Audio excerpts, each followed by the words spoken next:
नमस्कार साथियों, PIB daily discussion के अंदर आपका स्वागत है। और कल हम किसी वजह से डिस्कशन नहीं कर पाए थे, इसलिए 2 दिन का डिस्कशन एक साथ में करेंगे। क्योंकि कल आंधी और तूफान की वजह से इंटरनेट और बिजली दोनों कनेक्शन चले गए थे। तो जैसे ही हम पीछे वाले दिन का यदि नहीं हो पाता है हमारा डिस्कशन, तो अगले दिन जब भी होगा तो उसको हम साथ में कवर करेंगे सब कुछ। ठीक है, तो चलिए आज के सेशन की हम शुरुआत करते हैं। आज का पहला टॉपिक है लीप्स से संबंधित। लीप्स ये एक लॉजिस्टिक लागत को लेके रैंकिंग है। लॉजिस्टिक लागत को लेके राज्यों के अंदर प्रतिस्पर्धा बनाए रखने के लिए ये रैंकिंग है। सबसे पहले हम देख लेते हैं कि लॉजिस्टिक होता क्या है। कि जैसे किसी फैक्ट्री के अंदर कच्चा उत्पाद आता है, फिर उसके बाद में उसको तैयार करके भंडारण किया जाता है। भंडारण के बाद में उसको निर्यात, जैसे बाजार के अंदर भेजा जाता है, तो बाजार के अंदर भेज के उसके बाद में निर्यात किया जाता है। तो इस तरीके से जो पूरा प्रोसेस है, तो उसके अंदर जितनी भी लागत आती है उसको लॉजिस्टिक लागत कहते हैं हम। ठीक है, तो इसको कम से कम यदि हम करेंगे तो उससे क्या होगा कि हमारी निर्यात प्रतिस्पर्धात्मकता बढ़ेगी। जैसे विदेशों के अंदर हमारा सामान है तो वो सस्ता हो जाएगा, इसलिए ये लॉजिस्टिक की लागत कम से कम हो। इसके लिए सरकार क्या है कि राज्यों के अंदर प्रतिस्पर्धा बढ़ाने के लिए ये मिनिस्ट्री है इसकी, ये आपको याद रखना है कि लीप्स है तो कौन जारी कर रहा है। ठीक है, तो ये लॉजिस्टिक लागत है, इसको कम करने के लिए सरकार राज्यों के अंदर प्रतिस्पर्धा लाने के लिए रैंकिंग जारी करती है। तो ये लीप्स और लीड्स उससे संबंधित ही हैं। लीड्स है तो वो तो एक ढांचा है कि किस आधार पे आपको रैंकिंग दी जाएगी, और लीप्स है तो वो सम्मान करने की एक योजना है कि उन राज्यों को सम्मानित किया जाएगा। तो सबसे पहले हम देख लेते हैं कि ये जीएस पेपर 3 के अंदर आएगा, इकोनॉमी के पोर्शन के अंदर, इंफ्रास्ट्रक्चर के अंदर आएगा ये। फिर उसके बाद में हम देखते हैं कि ये जीएस पेपर 2 के अंदर भी आ सकता है, जैसे गवर्नमेंट स्कीम वगैरह है तो उसके अंदर भी आ जाएगा ये। तो पहले हम देख लेते हैं कि पीआईबी के अंदर जो आर्टिकल है उसमें ये निर्यात के अंदर क्या क्या भारत कर रहा है उससे संबंधित ये आर्टिकल के अंदर ये दे रखी है। ये फैक्ट है, ये आप मेंस के अंदर ऐसे कैसा यूज में ले सकते हो। जैसे पिछले वित्त वर्ष है तो हमने 863 बिलियन अमेरिकी डॉलर का निर्यात किया था। ये आपको पॉइंट याद रखना है। और आगे टारगेट क्या है वो ज्यादा इंपॉर्टेंट है कि अगले साल 1 ट्रिलियन अमेरिकी डॉलर तक हम निर्यात कर देंगे, इस वर्तमान वर्ष के अंदर जो अभी चल रहा है इसके अंदर। फिर एफटीए, हम क्या है कि अलग अलग देशों के साथ में फ्री ट्रेड एग्रीमेंट करते हैं। तो जो एफटीए की भागीदारी है, कुल निर्यात के अंदर एफटीए की भागीदारी है तो वो 2/3 तक है। और हमने काफी सारे विकसित देशों के साथ में एफटीए कर रखे हैं, कुछ देशों के साथ में होने वाले हैं अभी एफटीए। तो इस तरीके से इसके बारे में बता रखा है कि हमने 38 विकसित देशों के साथ में नो एफटीए साइन कर लिए हैं, जैसे अभी ईयू के बारे में भी हमने अभी पढ़ा था। फिर जैसे 12 महीनों के अंदर 5 और समझौते हो जाएंगे, लागू हो जाएंगे। और गल्फ कोऑपरेशन काउंसिल जीसीसी है ना, जो खाड़ी देश हैं उनके साथ में, कनाडा के साथ में, चिली के साथ में और मेक्सिको के साथ में भी अभी वार्ता चल रही है। और बाद धीरे धीरे ये वार्ता भी यदि सफल होती है तो हम यहाँ पे भी एफटीए कर लेंगे। ठीक है, तो इस तरीके से ये डेटा दे रखा है, इसको आपको नोट डाउन कर लेना है जो जो इंपॉर्टेंट आपको। जैसे ये 1 ट्रिलियन डॉलर वाला है, ये इंपॉर्टेंट है। इसको आप कहीं भी क्वेश्चन, यदि मेंस का क्वेश्चन लिख रहे हो तो उसके अंदर है ना लिख सकते हो। फिर जैसे ये 2/3 वाला है कि एफटीए वाले जो देश हैं, एफटीए से संबंधित कोई क्वेश्चन आता है तो उसको है ना 2/3 वाला ये आप है ना लिख सकते हो। ठीक है, तो फिर आगे चलते हैं हम। आगे है लीड्स के संबंधित, ये है leads, logistic ease across different states. ये क्या है कि जैसे एक किस आधार पे ये रैंकिंग दी जाएगी वो फ्रेमवर्क दे रखा है इसके अंदर। कि जैसे चार कैटेगरी होगी इनकी, और 4 कैटेगरी के अंदर इसको बांटा गया है। सबसे जो अच्छा कर रहे हैं राज्य तो उनको मिसाल राज्य बताएंगे, उच्च प्रदर्शन वाले राज्य हैं तो उससे थोड़ा नीचे हैं, फिर त्वरक है, फिर प्रगति खोजने वाले हैं। इसका मतलब है एग्जाम्पलर, हाई परफॉर्मर होंगे, फिर एक्सेलरेटर होंगे और प्रोग्रेस सीकर होंगे। और ये राज्यों की सूची भी देख सकते हो आपकी है ना, इसको एग्जाम्पलर के अंदर तमिलनाडु, यूपी, दिल्ली और मिजोरम को रखा गया है। और उसके बाद में भी और कई राज्य हैं वो आप देख सकते हो। जैसे और क्या है कि जैसे कार्य प्रणाली है इनकी, जैसे 59% है ना जो हम रैंकिंग दे रहे हैं, तो इसके अंदर जो हमने डेटा डिसाइड किया है कि ये पॉइंट हमें शामिल करने हैं। तो उसके अंदर 59% बाहर है ना, जो सड़क है, इंफ्रास्ट्रक्चर है, पुल है, इस तरीके से जो चीजें हैं तो उनको ज्यादा बाहर दिया गया है 59%। तो जो अदृश्य चीजें हैं उनको कम बाहर दिया गया है। ठीक है, और ये क्या होगा कि जैसे ये प्रतिस्पर्धी संघवाद को बढ़ावा देगा। जैसे भी कोई पॉलिटी के अंदर क्वेश्चन आता है कि मतलब कॉम्पिटेटिव फेडरलिज्म के बारे में कोई क्वेश्चन आता है तो आप है ना इसको लिख सकते हो साथ में, इस योजना को, इस रैंकिंग को आप साथ में लिख सकते हो। आप अलग अलग जो रैंकिंग है वो भी लिखते हो, तो इसके साथ में इस रैंकिंग को भी आप लिख सकते हो। फिर आगे हम देखते हैं लीप्स से संबंधित। जैसे लीड्स है और लीप्स है, इन दोनों के अंदर अंतर क्या है? पहले हम लीप्स की फुल फॉर्म देख लेते हैं कि लीप्स की फुल फॉर्म है logistic excellence advancement and performance shield. जैसे लीड्स है तो ये मानक निर्धारित करता है, और लीप्स है इसके अंदर राज्यों को सम्मानित किया जाता है। ठीक है, इतना ही अंतर है। तो लीप्स स्कीम है तो ये रसद पारिस्थितिकी तंत्र में उत्कृष्टता और नवाचार को मान्यता देने वाली एक राष्ट्रीय पहल है, और इसका उद्देश्य है कि सम्मानित करना राज्यों को। फिर इसकी श्रेणियां हैं इसके अंदर, जैसे 13 श्रेणियों को के अंदर इसको शामिल किया गया है। जैसे कोर रसद कौन कौन सी होंगी, एमएसएमई के अंदर कौन कौन सी होंगी, फिर स्टार्टअप है ये, या फिर कोई दूसरे इंस्टीट्यूट है, तो ये श्रेणियां डिसाइड कर रखी हैं इसके अंदर। और मूल्यांकन के मापदंड, जैसे कि उसका तकनीकी नवाचार है वो कैसा है, ईएसजी प्रथाएं कैसी हैं। ईएसजी का मतलब है कि जैसे एनवायरमेंट है, सोशल है और गवर्नेंस है, कि भाई एनवायरमेंट है तो उस आधार पे आप है ना उसका लॉजिस्टिक को कर रहे हो या नहीं कर रहे हो, फिर समाज को इसका फायदा हो रहा है या नहीं हो रहा है, गवर्नेंस है तो वो आप पॉलिसीज कैसे बना रहे हो, तो उस ये ईएसजी प्रथाएं इनको भी शामिल किया गया है। फिर उसके बाद में लैंगिक विविधता है या नहीं है, लैंगिक विविधता मतलब पुरुष और महिला दोनों शामिल, बराबर शामिल है या नहीं है, उनकी सुरक्षा है या नहीं है महिलाओं की। इस तरीके से ये अलग अलग मूल्यांकन के मापदंड है। फिर इसको पीएम गति शक्ति और राष्ट्रीय रसद नीति इनके अनुरूप बनाया गया है। पीएम गति शक्ति है वो अलग अलग मंत्रालयों को एक साथ में जोड़ के, और लॉजिस्टिक जो लागत होती है उसको कम करने के लिए और ज्यादा से ज्यादा इंफ्रा डेवलप करने के लिए अलग अलग मंत्रालय साथ में आए थे इसमें पीएम गति शक्ति के अंदर, ये आपने पढ़ा भी होगा। और राष्ट्रीय रसद नीति है तो इसके अनुरूप है ये। फिर आगे देखते हैं, आगे क्या है कि इसमें ईज ऑफ डूइंग बिजनेस है तो उससे संबंधित बता रखा है कि इसके लिए अलग अलग स्कीम और कौन कौन सी आ रही हैं। जैसे जन विश्वास बिल लेके आए थे हम, जैसे कि कुछ अपराध थे जो वित्तीय अपराध, अपन वित्तीय अपराधों की श्रेणी के अंदर कोई आते हैं तो उनको जेल जाने की बजाय, पहले क्या है कि जेल भेज दिया जाता था, लेकिन उसकी बजाय अब सिर्फ और सिर्फ जुर्माना ही लगाया जाएगा।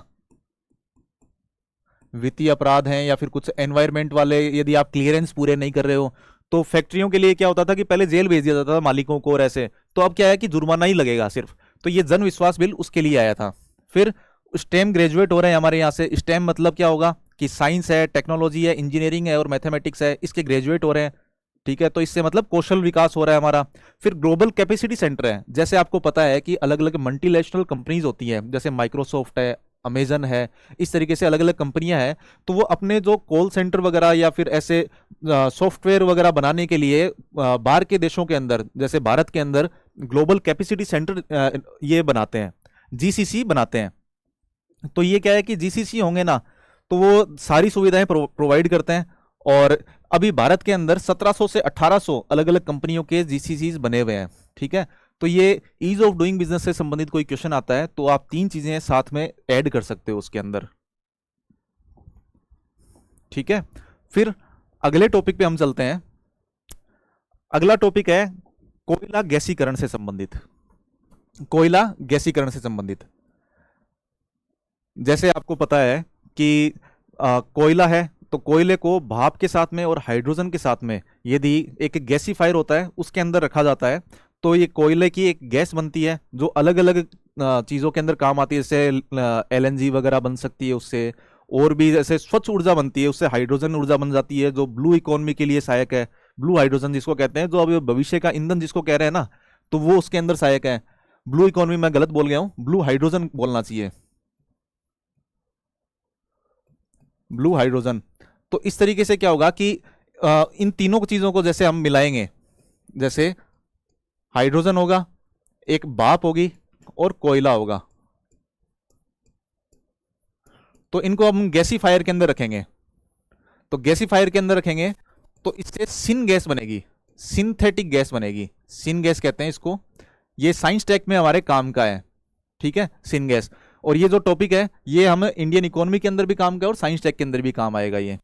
ठीक है, कोयला गैसीकरण वाला जो है, तो ये सिन गैस बनेगी। अब सिन गैस के अंदर क्या क्या चीजें होती हैं, जैसे हम यहां पे देख लेते हैं इसको कि सिन गैस है तो इसके अंदर जैसे हाइड्रोजन तो उप उत्पाद होगा ही, फिर उसके बाद में CO2 होगा, कार्बन मोनोऑक्साइड बनेगी, और उसके बाद में मीथेन भी बनेगी, CH4 कहते हैं जिसको। ये इतनी गैसें बनेंगी, ठीक है। ये सिन गैस है, इसके अंदर होती हैं, ये इसके अंदर शामिल होती हैं ये। तो ये आपने एक साइंस एंड टेक के नजरिए से देख लिया इसको। तो देखते हैं कि इसकी प्रक्रिया क्या होती है कि कोयले लिग्नाइट को अनाम सिंथेटिक गैस में परिवर्तित करने की तकनीक है कोयला गैसीकरण, ये हमने बता दिया है।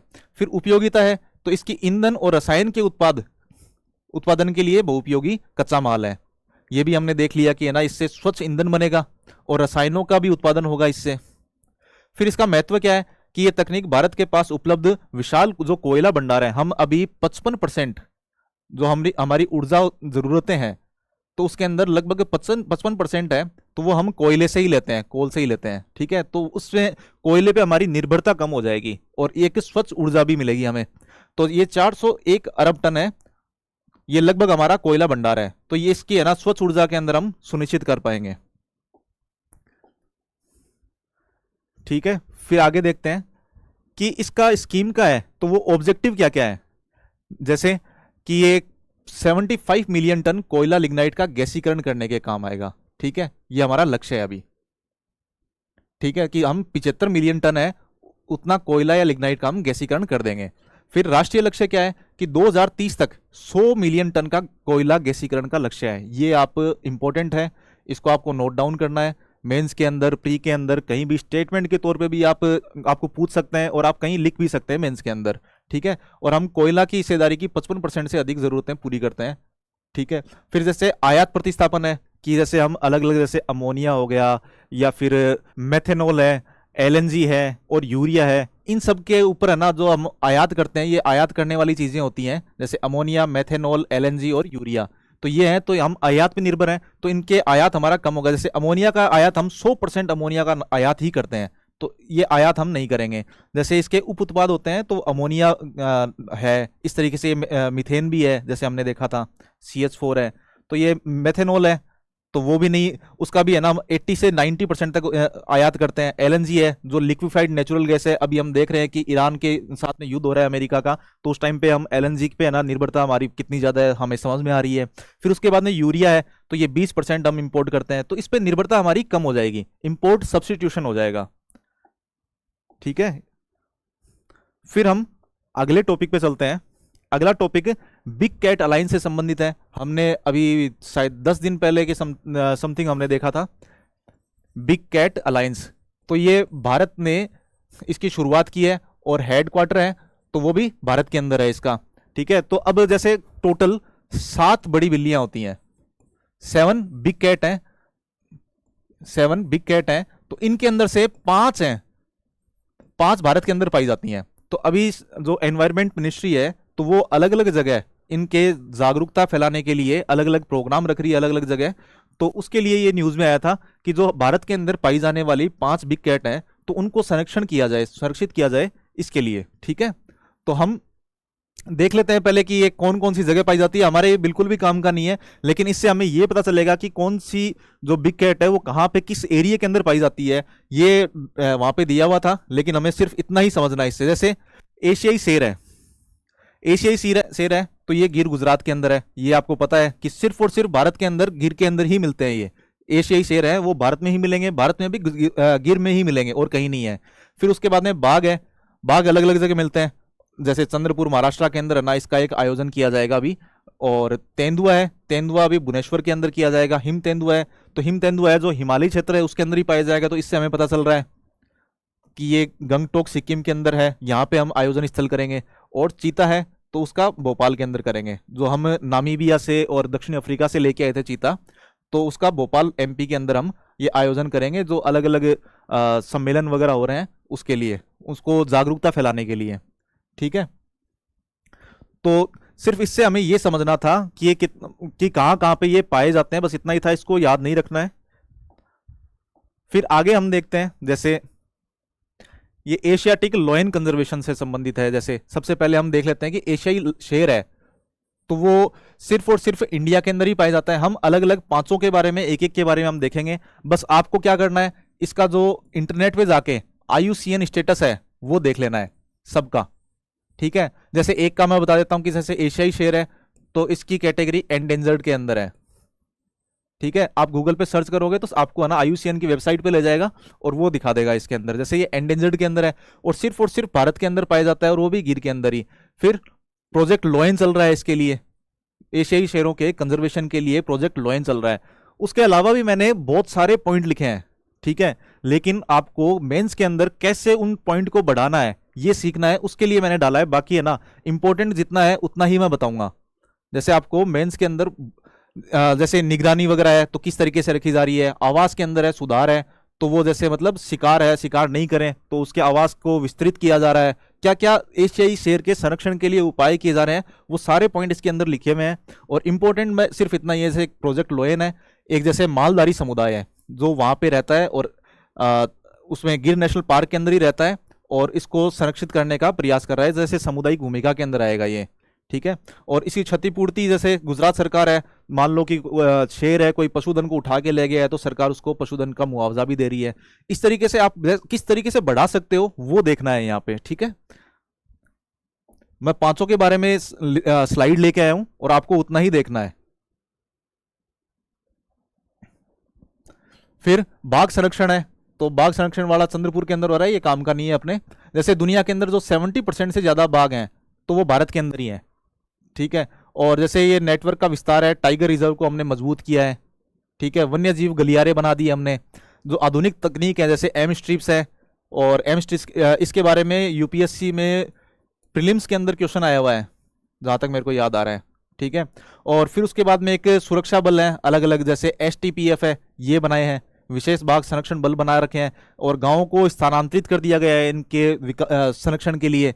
फिर विदर्भ मॉडल है, वो फेमस है, जैसे चंद्रपुर के अंदर जो विदर्भ मॉडल है तो वो ना जो मानव बाघ संघर्ष है उसको कम करने के लिए जो सरकार प्रयास कर रही है, जो सामुदायिक भागीदारी के साथ में हो रहा है, तो वो मॉडल इंपॉर्टेंट है। आप इसको कहीं भी लिख सकते हो कि ह्यूमन और एनिमल कॉन्फ्लिक्ट होता है, मानव और जो एनिमल जानवर है तो उसका कॉन्फ्लिक्ट होता है, तो वो आप लिख सकते हो यहाँ पे, इसको इसको कोट कर सकते हो कि ये चंद्रपुर है, वहां पे आपने देखा है।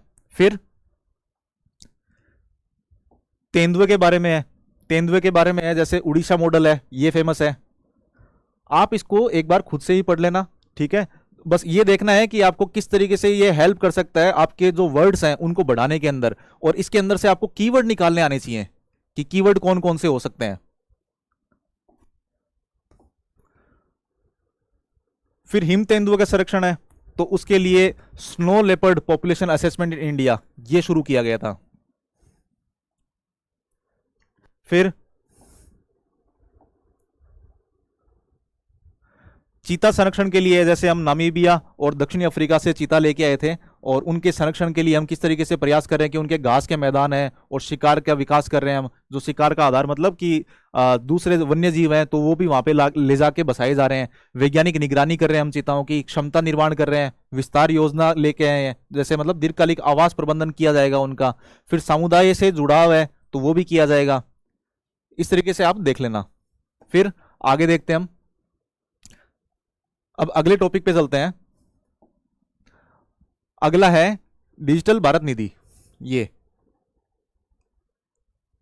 डिजिटल भारत निधि ये किसके अंदर आता है? पहले इसका नाम था USOF, जैसे यूनिवर्सल सर्विस ओब्लिगेशन फंड नाम था। फिर इसको चेंज करके 2023 के अंदर 2023 में इसको डिजिटल भारत निधि नाम चेंज कर दिया गया था। ये संचार मंत्रालय है, उसके दूरसंचार विभाग के अंदर आएगा ये, ठीक है। और इसका कानूनी आधार क्या है कि ये दूरसंचार अधिनियम 2023 के तहत स्थापित किया गया था, ठीक है। तो इसका मतलब क्या हुआ कि ये स्टैच्यूटरी बॉडी है, सांविधिक संस्था है। आगे देखते हैं हम, जो ये निधि है तो इसका क्या ऑब्जेक्टिव है और ये निधि के अंदर फंड कहां से आता है? इसके अंदर फंड तो सीधा सीधा क्या है कि दूरसंचार जो कंपनियां हैं तो उनसे कुछ कंट्रीब्यूशन मिलता है और उसके बाद में ये फंड आता है। और इसके जो क्या क्या काम किए जाएंगे इसके, जैसे ग्रामीण विकास है तो गांवों के अंदर ग्रामीण क्षेत्र में इंफ्रा बनाने के लिए, इंफ्रा प्रोजेक्ट के लिए ये यूज में होगा। सारो यूनिवर्सल सर्विसेज हैं, जैसे ग्रामीण दूरस्थ शहरी दूरसंचार सेवाओं की उपलब्धता को आपूर्ति के अंदर बढ़ाएंगे। फिर डिजिटल सशक्तिकरण किया जाएगा।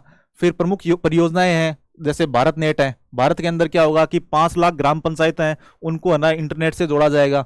फिर 4G संतृप्ति परियोजना है, जैसे कोई क्षेत्र है तो वहाँ पे मोबाइल नेटवर्क नहीं पहुँच पाया है तो उसके लिए स्कीम जारी की गई थी। फिर विशिष्ट क्षेत्र विकास है, जैसे आकांक्षी जिला कार्यक्रम है, या फिर ये उग्रवादी प्रभावित क्षेत्र है, जैसे लेफ्ट विंग वाले जो हैं तो उनसे प्रभावित क्षेत्र है तो उनका भी विकास किया जाएगा, वहाँ पे भी दूरसंचार कनेक्टिविटी है तो उसको विकसित किया जाएगा। तो मतलब ये फंड है तो इतनी सारी चीज़ों के अंदर काम आ रहा है। ठीक है, आप देख लोगे। फिर अगला टॉपिक है विकसित भारत विलेज प्रोग्राम। ये पॉइंट इंपॉर्टेंट नहीं है, ये जो न्यूज़ है न्यूज़ इंपॉर्टेंट नहीं है। इसमें पहले हम देख लेते हैं कि वाइब्रेंट विलेज प्रोग्राम है, ये क्या होता है। जैसे कि एक गवर्नेंस के अंदर आएगा ये टॉपिक, और सरकारी नीतियां है उसके अंदर आएगा, और पेपर 3 है तो उसके अंदर आईआर के अंदर भी हम कर सकते हैं इसको यूज में। तो वाइब्रेंट विलेज प्रोग्राम है तो ये क्या था, जो उत्तरी भारत के अंदर हमारे सीमावर्ती क्षेत्र हैं, जो अंतर्राष्ट्रीय सीमा जहाँ जहाँ पे लगती है तो वो क्षेत्र है, तो वहाँ पे रहने वाली जो पॉपुलेशन है, उन गाँवों के अंदर जो पॉपुलेशन रहती है तो उसको होलिस्टिक तरीके से उनकी आजीविका प्रबंध किया जाए, या फिर उनके इंफ्रास्ट्रक्चर ऐसे रोड वगैरह, इंटरनेट सर्विस है, ये सारी चीज़ें किस तरीके से उनको प्रोवाइड करवाई जाए और उनको एक सुरक्षित अनुभव हो, इसके लिए वाइब्रेंट विलेज प्रोग्राम लेके आए थे। ठीक है, तो ये परिचय हम देख लेते हैं कि केंद्र सरकार की एक प्रमुख पहल है जिसका उद्देश्य भारत की उत्तरी सीमाओं पर स्थित गांवों का समग्र विकास करना है। इसका लक्ष्य क्या है, जैसे लेह लद्दाख है, हिमाचल प्रदेश है, उत्तराखंड है, सिक्किम है, अरुणाचल प्रदेश है, जो यहाँ पे एक सीमावर्ती गांव है तो यहाँ पे केंद्रित है ये स्कीम। फिर इसकी नोडल एजेंसियां क्या है, एक तो मिनिस्ट्री ऑफ होम अफेयर है, गृह मंत्रालय है, उसके अलावा जो युवा मामले और खेल मंत्रालय है, इसका एक माई भारत है, ये पोर्टल है, तो इसके द्वारा है ना ये साथ में सहयोग किया जा रहा है होम अफेयर के साथ में। ठीक है, फिर आगे देखते हैं हम।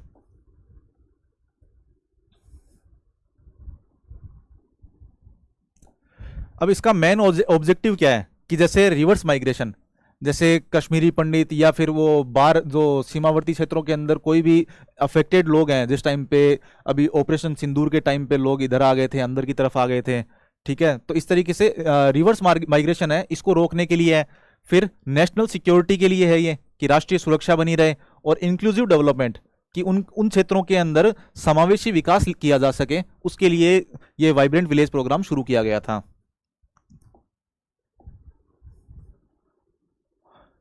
इसके अंदर मुख्य गतिविधियां क्या होंगी, जो भी ये प्रोग्राम चल रहा है इसके अंदर क्या होगा कि 500 माई भारत स्वयंसेवक चयन किए जाएंगे और वो सीमावर्ती गांवों के अंदर जाके और जागरूकता फैलाएंगे। ठीक है, और स्वच्छता वगैरह इस तरीके के कुछ भी कार्यक्रम होते हैं तो उनके अंदर वो सहयोग करेंगे, और जागरूकता शिक्षा यही सब है, मैंने बता दिया आपको।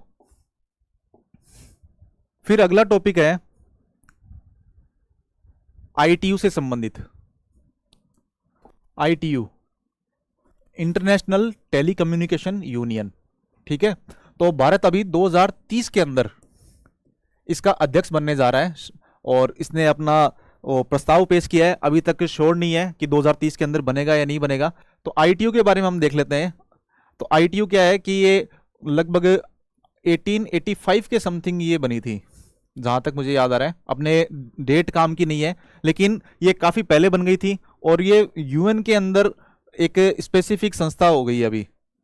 आईटीयू है, ये यूएन के अंदर ही आती है अभी, और इसके अंदर जैसे आईटीयू परिषद है तो इसके अंदर क्या है कि 48 निर्वाचित सदस्य हैं, और भारत इसके अंदर जो आईटीयू है उसके अंदर 1952 के अंदर जुड़ गया था।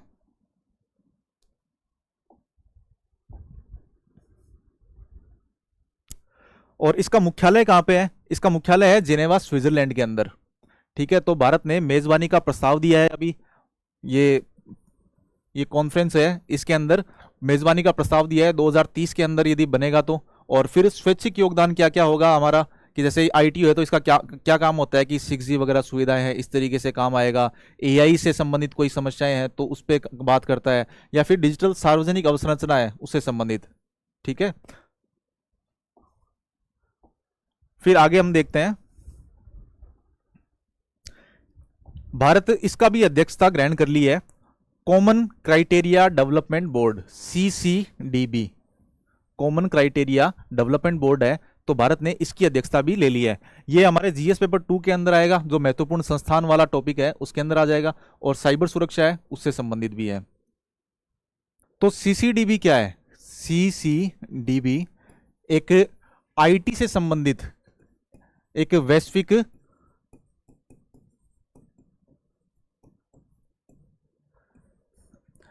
सहयोग है।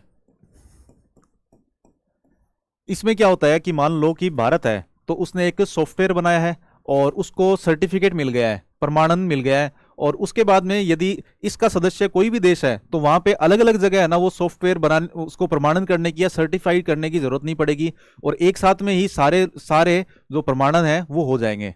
ठीक है, तो इसके अंदर हम देखते हैं कि भारत को कॉमन क्राइटेरिया डेवलपमेंट का अध्यक्ष नियुक्त किया गया है, और इस उच्च पद की जिम्मेदारी भारत 2026 से 28 तक 2 साल के लिए होगा, और ये टोक्यो के अंदर बैठक हुई थी उसके अंदर लिया गया था। फिर सीसीडीबी की भूमिका क्या होती है? जैसे बोर्ड अंतर्राष्ट्रीय आईटी सुरक्षा मानकों के तकनीकी कोर के रूप में काम करेगा, जो वैश्विक सुरक्षा मूल्यांकन के मानदंडों को तय करता है। कि मूल्यांकन के मानदंड क्या क्या होंगे, कि कोई सॉफ्टवेयर वगैरह कुछ भी आईटी से संबंधित कोई भी उत्पाद बना रहा है तो उसके मानदंड क्या होंगे, किस मानदंडों पे खरा उतरना चाहिए कि साइबर सिक्योरिटी वगैरह उसको थ्रेट नहीं हो। ठीक है, तो ये सारी चीजें ये निर्धारित करता है सीसीडीबी। और उसके अंदर सीसीआरए समझौता होता है, जो कॉमन क्राइटेरिया रिकॉग्निशन अरेंजमेंट होता है। ये वैश्विक संधि है ये, जिसके तहत सदस्य द्वारा आईटी सुरक्षा प्रमाण पत्रों को बिना पुनरीक्षण के दुनिया भर में मान्यता दे दी जाती है। ठीक है, ये जो मैंने बता दिया कि भारत के अंदर है और उसके बाद में दूसरी जगह भी प्रमाणित करने की जरूरत नहीं पड़ेगी। तो भारतीय प्रतिनिधि कौन होंगे? ये जो मिनिस्ट्री ऑफ आईटी है तो ये है, और एसटीक्यूसी है मिनिस्ट्री ऑफ आईटी के अंदर ही एक आती है संस्था, ये है। ठीक है, और इसका रणनीतिक महत्व क्या होगा कि अध्यक्ष के रूप में भारत है अब तक उभरती जो इमर्जिंग टेक्नोलॉजी है तो उनके लिए वैश्विक सुरक्षा नियम बनाने में मुख्य भूमिका निभाएगा अभी। ठीक है, एक लास्ट न्यूज है जो हमारे पहले 5वें प्रेसिडेंट रहे थे उनसे संबंधित है। ये ऊपर ही ऊपर दे रखी थी इसलिए मैंने इसको काउंट कर लिया है कि फखरुद्दीन अली अहमद थे हमारे 5वें राष्ट्रपति, जो हमारे आपातकाल के समय आपातकाल के टाइम पे राष्ट्रपति यही थे, जो 1975 के टाइम पे हुआ था, लगा था उसके टाइम पे इन्होंने ही साइन किए थे, और उनकी बर्थ एनिवर्सरी थी इसलिए उनको याद किया जा रहा था, इससे संबंधित न्यूज थी। तो राष्ट्रपति कब से? 74 से लेके 77 तक, और आपातकाल के टाइम पे थे। और ये डॉक्टर जाकिर हुसैन है, उनके बाद में दूसरे ऐसे राष्ट्रपति हैं जिनकी मृत्यु उनके कार्यकाल के दौरान ही हुई थी। ठीक है, बस इतना ही देखना है इनके बारे में। फिर आज इतना ही है, आज 2 क्वेश्चन है उनको आप देख सकते हो। ये लीड्स स्कीम है तो उससे संबंधित है। फिर अगला क्वेश्चन है तो वो कोल गैसिफिकेशन से संबंधित है, आप इनको सॉल्व करना और कमेंट बॉक्स के अंदर लिख के दिखाना। फिर उसके बाद में जीएस के 2 क्वेश्चन है, हिंदी और इंग्लिश के अंदर दोनों में दे रखे हैं, आप पॉज करके और उसके बाद में इसको लिखना, या अपना टेलीग्राम चैनल है जो आपको कमेंट बॉक्स के अंदर मिल जाएगा, तो वहाँ पे जाके आप इसकी पीडीएफ डाउनलोड कर सकते हैं। ठीक है, आज का सेशन यहीं समाप्त होता है। Thank you.